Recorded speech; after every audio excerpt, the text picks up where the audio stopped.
Arrived before dawn, her flight suit crisp and her helmet bag slung over her shoulder. The hangar buzzed with the usual pre-flight activities, mechanics running final checks on the FA-18 Super Hornets that gleamed under the harsh fluorescent lights. She had been assigned to a routine training mission, nothing that would challenge her exceptional abilities, but routine missions had a way of becoming extraordinary when you least expected it. The call came in at 0800 hours, crackling through the base communication system with an urgency that made everyone stop what they were doing. A Navy SEAL team had been deployed on a classified mission in hostile territory, and their extraction had gone sideways. The enemy had moved faster than intelligence predicted, and now 8 of America's most elite warriors were trapped behind enemy lines with limited ammunition and no way out. Commander James Rodriguez, a veteran SEAL captain with 20 years of experience, stood in the operations center, surrounded by maps, radio equipment, and the tension that comes with knowing good men might not make it home. His weathered face showed the strain of command as he studied the tactical situation. The original extraction plan had relied on helicopter support, but enemy anti-aircraft positions had made that approach impossible. What they needed was someone who could fly low and fast, someone who could navigate through enemy fire and land in a space barely large enough for a fighter jet. They needed a pilot with nerves of steel and skills that bordered on the supernatural. Most importantly, they needed someone willing to risk everything for 8 strangers. The base commander had already gone through the roster of available pilots. Most were either deployed, grounded for maintenance issues, or lacked the specific qualifications needed for such a dangerous mission. The clock was ticking, and with each passing minute, the SEAL team's situation became more desperate. Rodriguez knew that asking for volunteers was a formality. This wasn't the kind of mission you could order someone to fly. It required someone who understood that failure meant not just their own death, but the deaths of 8 elite warriors who had families waiting for them at home. The briefing room filled quickly with available personnel. Pilots, navigators, and support staff gathered around the large tactical display showing the enemy territory where the SEALs were pinned down. The red zones indicating enemy positions seemed to cover almost every possible approach route. Rachel slipped into the back of the room, her small frame easily lost among the taller men around her. She listened intently as Rodriguez explained the situation, her mind already calculating flight paths, fuel requirements, and the impossibly tight landing zone where she would need to set down her aircraft. It was like reading a defense before the snap, analyzing patterns, identifying threats, calculating probabilities in microseconds. The silence in the room was deafening when Rodriguez finished his briefing. Everyone understood the mathematics of the mission. Getting in would be difficult. Getting out with 8 additional passengers would be nearly impossible. The pilot who volunteered would be flying into what military strategists politely called a target-rich environment. Rodriguez scanned the room, his eyes moving from face to face. He had worked with many of these pilots before, had seen them perform under pressure, but this mission required something more than skill and training. It required the kind of courage that couldn't be taught in flight school. When he asked the question that would change everything, his voice carried the weight of command and the desperation of a leader who knew he was asking someone to risk everything for his men. "Is there a battle pilot present?" Rodriguez's question hung in the air like smoke from a gun barrel. The term battle pilot wasn't official military terminology, but everyone in that room knew what it meant. It referred to those rare aviators who seemed to thrive in the chaos of combat, who could make split-second decisions while pulling 6Gs and dodging surface-to-air missiles. Rachel felt her heart rate increase, but not from fear. She had trained her entire adult life for moments like this. Every simulation, every training exercise, every night flight in terrible weather had been preparation for the day when her skills might mean the difference between life and death for people she had never met. Every fourth-quarter drive she'd led with the game on the line, every audible she'd called with defenders bearing down, it had all been training for this. Around her, she could hear the subtle sounds of experienced pilots doing mental calculations, range to target, fuel consumption, weapons load, probability of survival. The mathematics weren't encouraging. The mission profile called for a low-altitude approach through mountainous terrain, followed by a landing on what the intelligence reports generously described as a small clearing. Several pilots shifted uncomfortably in their seats. These weren't cowards. They were professionals who understood the difference between bravery and suicide. The mission parameters pushed beyond the envelope of what most considered survivable, even for the most skilled aviators. Rachel closed her eyes for a moment and thought about why she had joined the Navy in the first place. After 4 years as starting quarterback for the Dallas Cowboys, after the playoff appearances and the touchdown passes, after proving herself in the most scrutinized position in professional sports, she had walked away because she wanted to serve something larger than herself. The 8 men trapped behind enemy lines had families who were probably going about their daily routines, unaware that their husbands and fathers were fighting for their lives in a place most people couldn't find on a map. Rachel thought about the thousands of times she'd stood in the pocket with 300-pound defenders trying to crush her, about the pressure of 60,000 fans watching her every move, about the responsibility of 11 teammates depending on her decisions. The silence stretched on, and Rachel could feel the weight of every second. Somewhere in hostile territory, 8 elite warriors were counting on someone in this room to have the courage to come get them.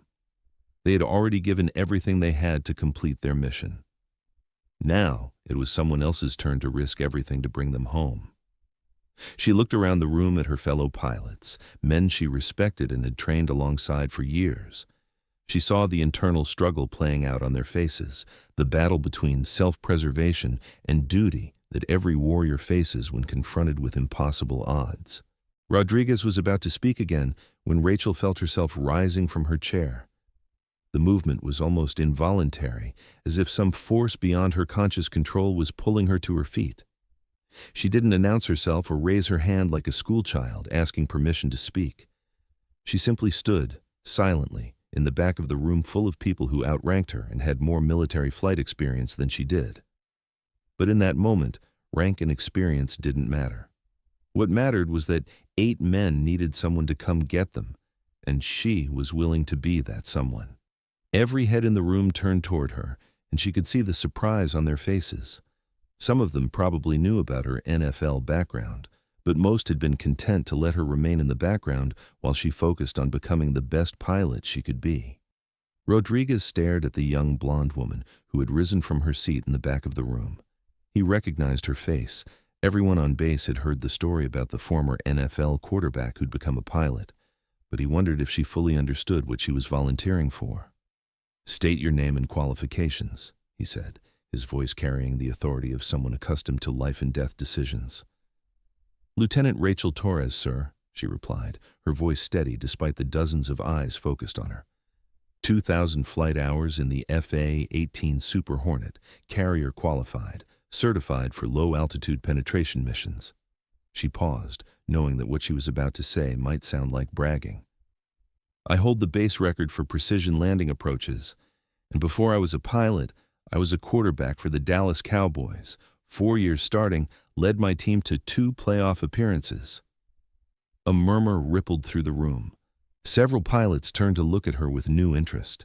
The precision landing record was legendary on the base, set during a training exercise in weather conditions so severe that most pilots would have been grounded. The previous record holder had been a pilot with 15 years of experience. Rodriguez pulled up her file on his tablet, scrolling through her service record with increasing interest. Her performance evaluations were exceptional, but what caught his attention were the notes from her instructors.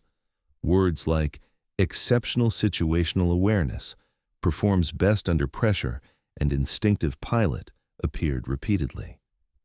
One instructor had written, "Torres processes information like she's reading a defense, sees the whole field, anticipates threats before they develop." The landing zone is 300 feet long, surrounded by enemy positions at an altitude of 8,000 feet in mountainous terrain, Rodriguez said, watching her face carefully for any sign of doubt. "The approach will be made under fire, and extraction will need to happen within 3 minutes to avoid being overrun. Are you certain you want to volunteer for this?" Rachel nodded without hesitation. "Yes, sir. I've studied the terrain maps and weather reports. It's challenging, but it's not impossible. She paused, then added, in the NFL, I threaded passes between defenders with 6 inches of clearance while 300-pound linemen tried to put me in the hospital.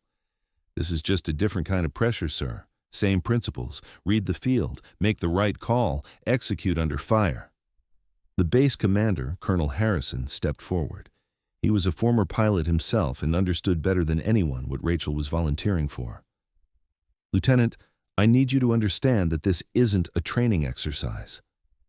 There are no second chances, no opportunity to go around and try again.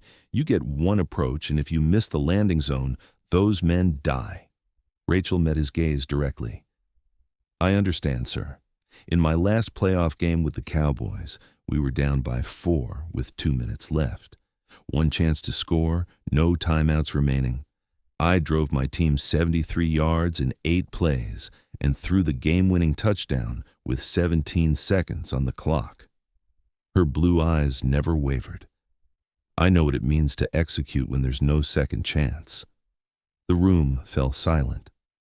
This wasn't bravado or false confidence. This was someone who had performed under the most intense pressure imaginable and succeeded. Rodriguez made his decision with the speed that had kept him alive through 20 years of special operations. Lieutenant Torres, you're authorized to proceed with mission preparation. You'll have 30 minutes to plan your approach and pre-flight your aircraft. The room erupted into activity as support staff began coordinating mission details. Weather updates, intelligence reports, and communication protocols were all reviewed and updated. But Rachel barely noticed the chaos around her. She was already focused entirely on the task ahead, her mind processing information the way it had when she'd stood behind center with the game on the line. She made her way to the flight planning room, where detailed maps and satellite imagery were spread across a large table.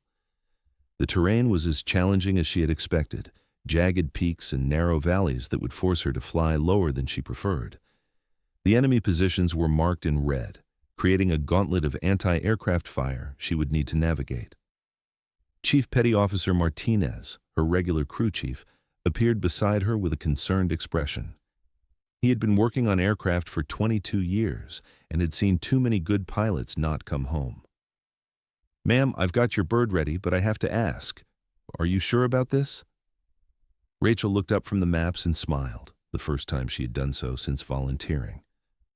Chief, in football, every play could be the one where your career ends. Every time you step on that field, you know there's a chance you don't walk off, but you do it anyway because your team needs you.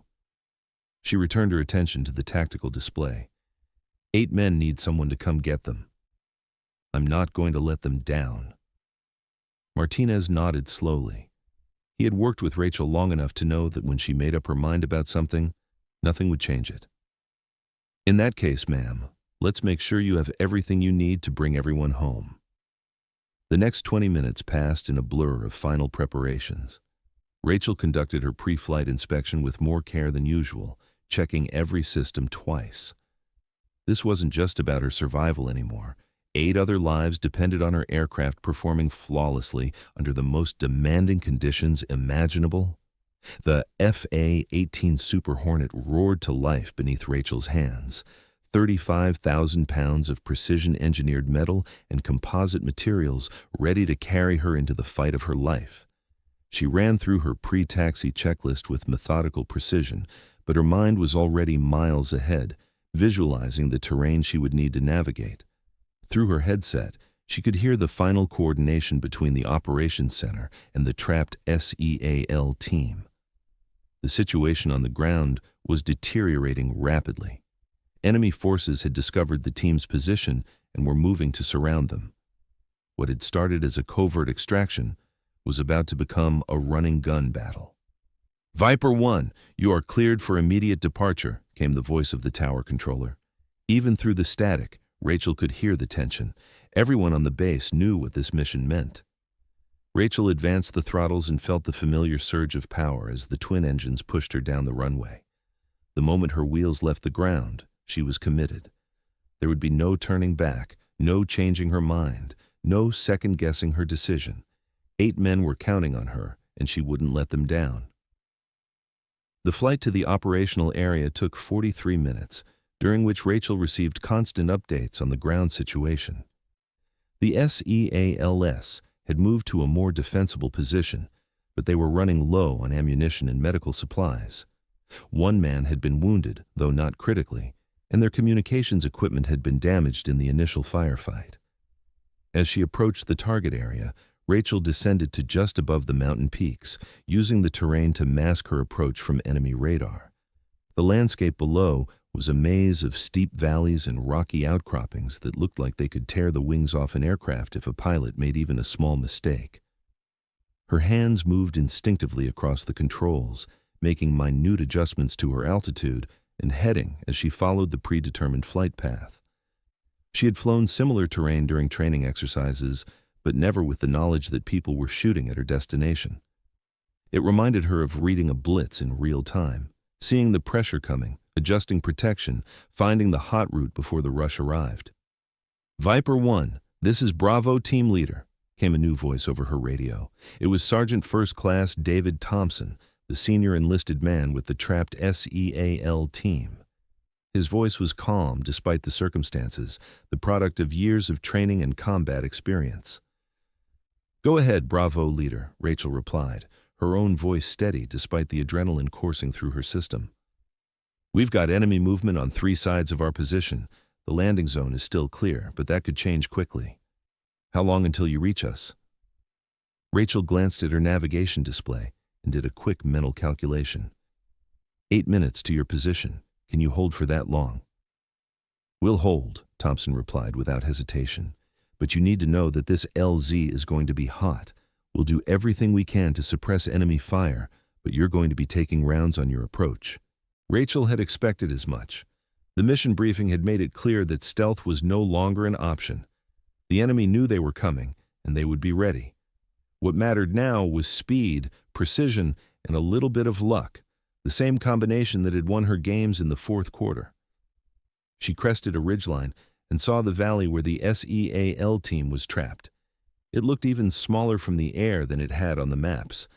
A narrow strip of relatively flat ground surrounded by rocky walls that rose hundreds of feet on both sides. Getting in would be difficult enough. Getting out with 8 additional passengers would push her aircraft to its absolute limits. Smoke was rising from several positions around the valley, evidence of the ongoing firefight between the SEALs and enemy forces.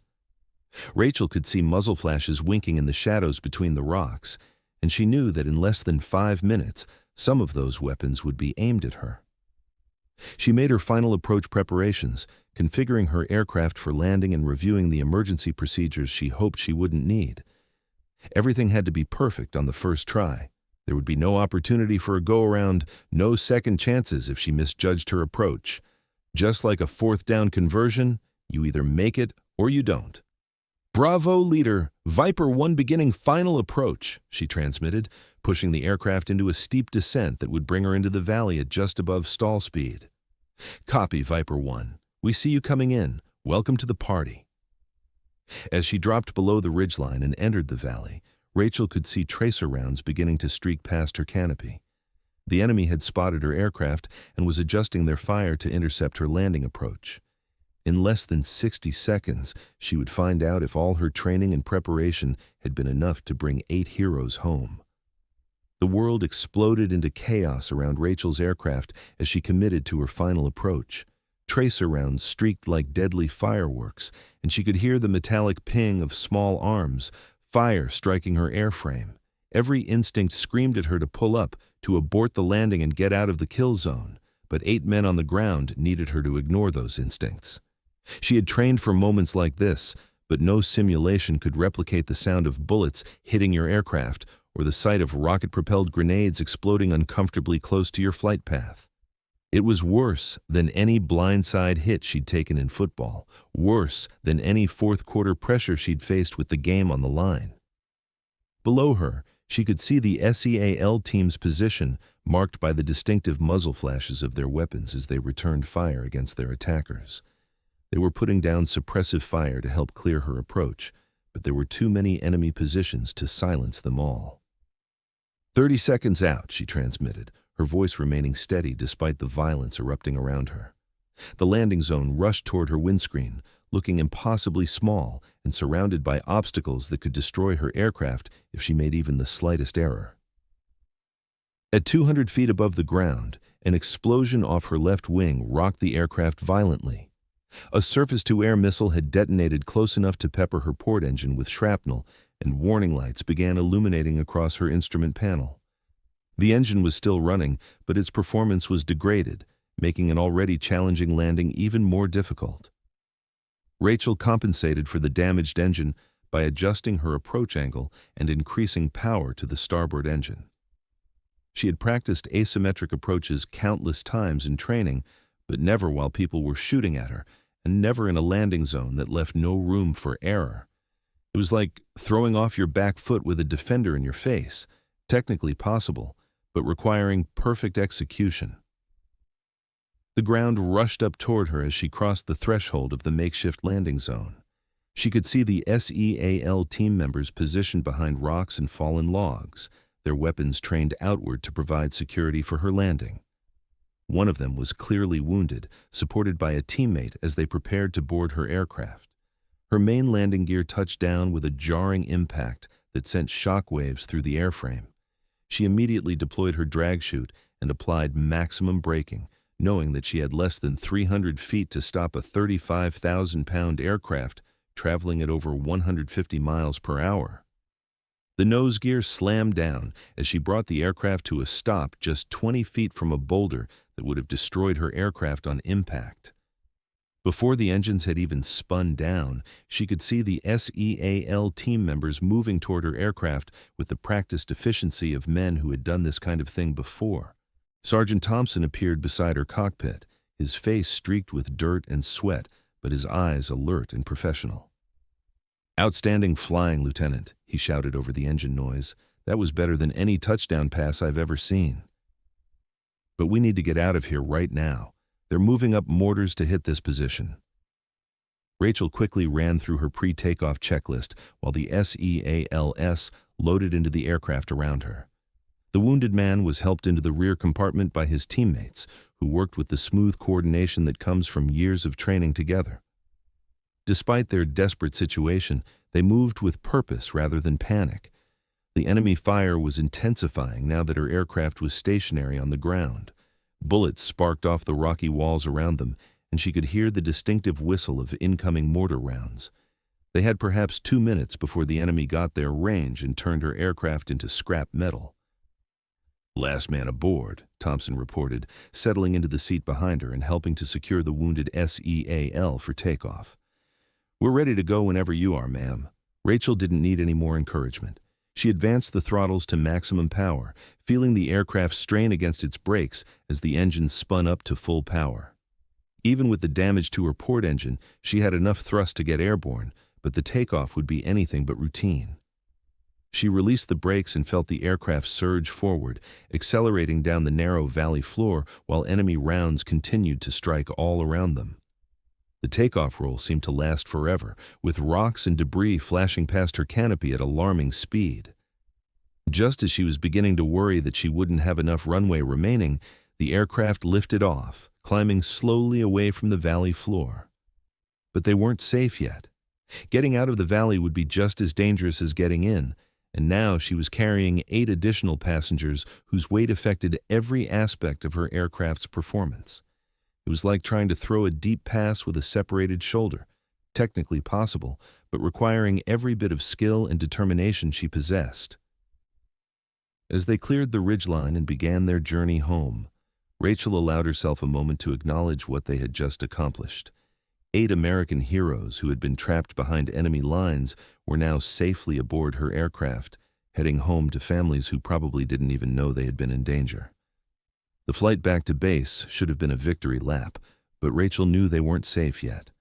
Her damaged port engine was running rough, consuming fuel faster than normal and producing less thrust than she needed for optimal performance. Warning lights continued to flash on her instrument panel, reminding her that one well-placed round had come closer to ending their mission than anyone aboard probably realized. Behind her, She could hear the quiet conversations of the SEAL team members as they tended to their wounded teammate and processed what had just happened. These were men accustomed to danger, but being trapped behind enemy lines with no way out had tested even their legendary composure. "How's our passenger doing back there?" Rachel asked over the intercom, referring to the wounded SEAL who had taken shrapnel during the initial firefight. "Stable and conscious," replied Hospital Corpsman Second Class Rodriguez, the team's medic. "He'll need proper medical attention when we get back, but he's not in immediate danger." Rachel nodded, though no one could see the gesture.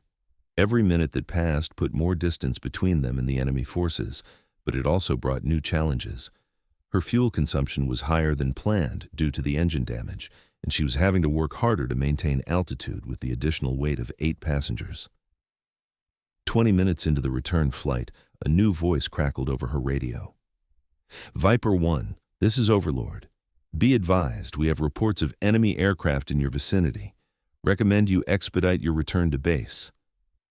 Rachel's blood ran cold. Enemy fighters had been a possibility discussed during the mission briefing, but intelligence had suggested they were unlikely to respond quickly enough to intercept her return flight. Intelligence, it seemed, had been wrong. She pushed her remaining good engine harder, coaxing every bit of performance from her damaged aircraft. The FA-18 responded gamely, but she could feel the strain in every control input. With one engine compromised and a full load of passengers, she was at a severe disadvantage if enemy fighters found them.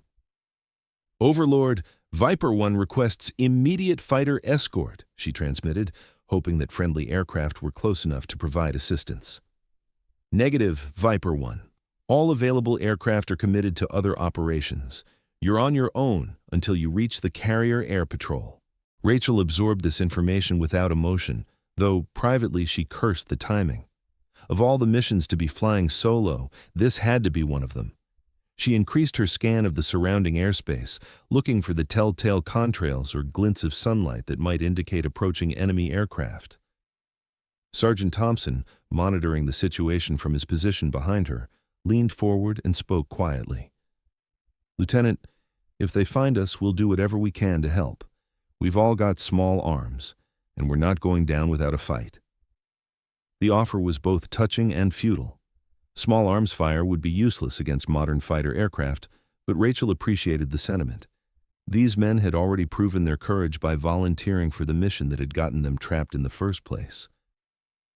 10 minutes later, her worst fears materialized. 2 enemy fighters appeared on her radar, closing fast from the northeast. They were still 20 miles away, but at their current speed, they would be within missile range in less than 5 minutes. Rachel's mind raced through her options, processing possibilities the way she'd read defenses before the snap. She could descend to lower altitude and try to use the terrain to break radar lock, but that would cost her precious fuel and put additional strain on her damaged engine. She could jettison unnecessary weight to improve performance, but there was nothing aboard she could safely dispose of. What she couldn't do was outrun them. Her damaged aircraft, loaded with 8 additional passengers, simply didn't have the performance to escape 2 enemy fighters in good working condition. "Overlord, Viper 1 has 2 bogies closing fast. I need those escort fighters now." "Viper 1, escort is still 15 minutes out. You need to evade until they can reach your position." 15 minutes might as well have been 15 hours. The enemy fighters would reach missile range in less than 5 minutes, and Rachel knew that her options for survival were rapidly diminishing. But she hadn't come this far, hadn't risked everything to get these men out of enemy territory just to surrender now. She began a series of evasive maneuvers, using every trick she had learned in years of training and combat experience. The aircraft protested under the additional stress, and she could hear concerning noises from her damaged engine, but she pushed on anyway. Behind her, the SEAL team members braced themselves as the aircraft pulled multiple Gs in sharp turns and climbs. It was like escaping a collapsing pocket, instinct, training, and improvisation all working together to find a way out when there didn't seem to be one. The first enemy missile launch appeared on her threat warning system as a steady tone that filled her headset with urgency. The missile warning tone filled Rachel's headset with its urgent, life-threatening sound. She had seconds to react before the enemy weapon found its target, and with 8 lives depending on her skills, failure was not an option. She threw the aircraft into a violent defensive maneuver, pulling 7 Gs while deploying chaff and flares to confuse the incoming missile's guidance system. The wounded engine screamed in protest as she demanded maximum performance from her crippled aircraft.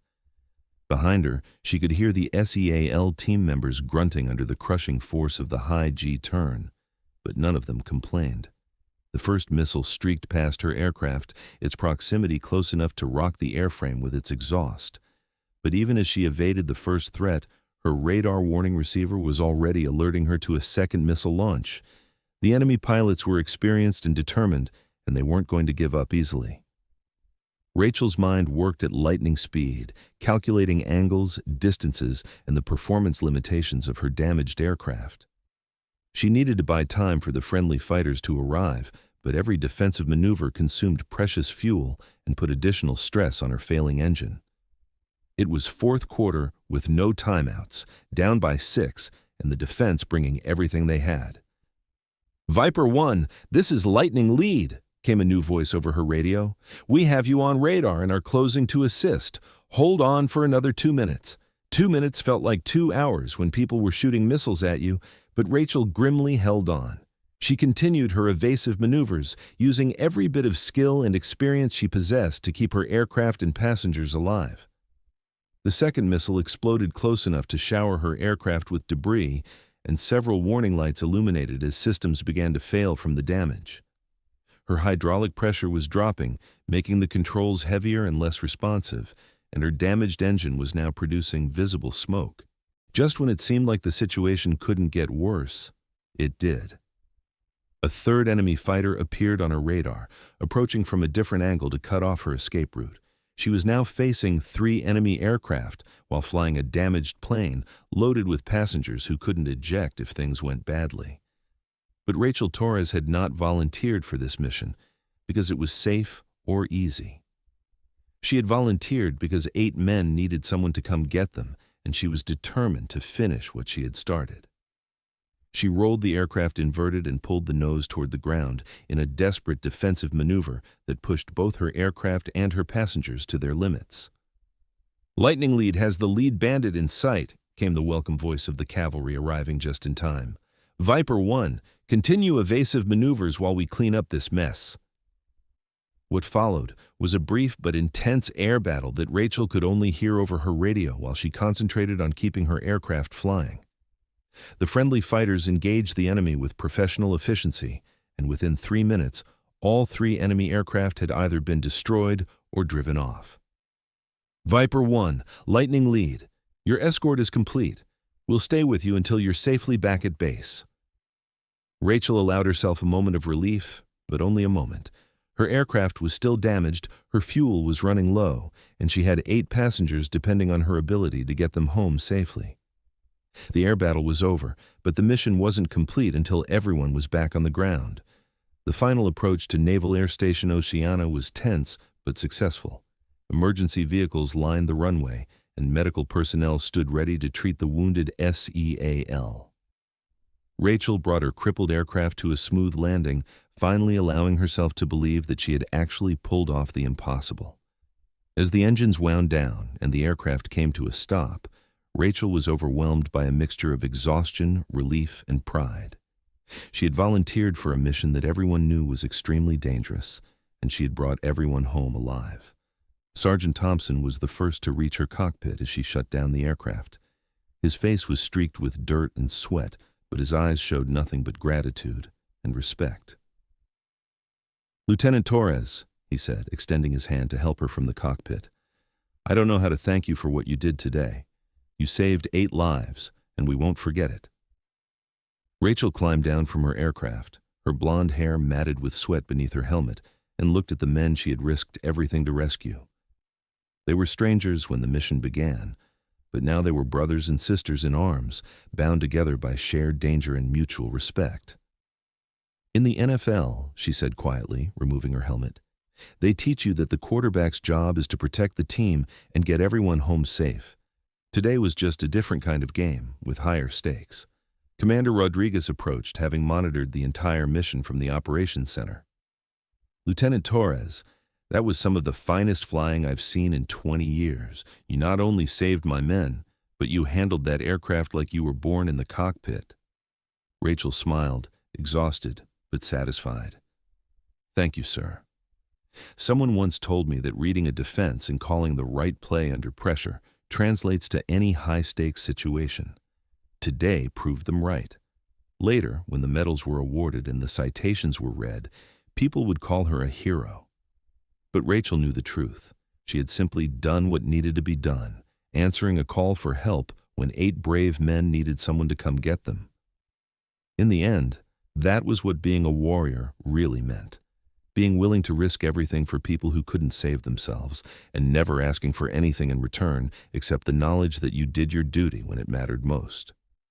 The former NFL quarterback had become a battle pilot, and in doing so, had proven that leadership, courage, and the will to protect your team transcended any single arena. Whether it was a football field or a combat zone, the principles remained the same. Read the situation, make the call, execute under pressure, and bring everyone home.